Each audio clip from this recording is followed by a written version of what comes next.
what is represented by each of the following growth curves. तो यहाँ पर you have been given 4 growth curves labeled A, B, C and D, और इन different growth curves के लिए you have to identify कि ये किस organ की growth को show कर रहे हैं. तो अगर हम ग्रोथ कर्व ए को देखते हैं तो इसमें हमें दिखाई दे रहा है कि जो मैक्सिमम ग्रोथ है वो 0 से 2 to 3 ईयर्स के बीच में हो रही है.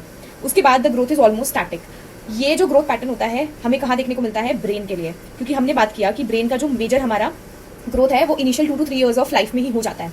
So A here is brain. Then you have B growth curve, जिसके अंदर हमें दिखाई दे रहा है कि जो इसका पीक ग्रोथ है वो हमें दिख रहा है अराउंड 7 to 8 ईयर्स के आसपास, और उसके बाद 7 to 8 से लेकर 16 ईयर्स के बीच में इसका पीक ग्रोथ दिख रहा है. उसके बाद रिग्रेस. और ये जो हमारा ग्रोथ पैटर्न है that is consistent with tonsils, क्योंकि हमारे टॉन्सिल्स जो होते हैं वो एक्सपोजर के साथ इसी टाइम पर ग्रो करते हैं. Then you have curve C. Curve C के अंदर हम देखते हैं दैट सम बेसलाइन ग्रोथ तो हमें यहाँ पर दिखाई दे रही है इनिशियल से ही, but later on around 12 to 16 years के बीच में when there is pivotal spurt the growth is increased. So C is your somatic growth. Somatic growth मतलब कि हमारा जो हाइट का ग्रोथ है या फिर हमारा जो वेट का इंक्रीज है वो सब हमारा सी ग्रोथ कर्व से रिप्रेजेंट हो रहा है. Then you have D. D growth curve में आप देखते हो कि सी से भी बहुत कम है. इसका मतलब ऑलमोस्ट निल ग्रोथ है in the initial 14 years of life. उसके बाद you see a sudden spurt. ये क्यों होता है? बिकॉज यहाँ पर पिबर्टी आ रही है and you see growth during puberty only, and that is shown by your gonads.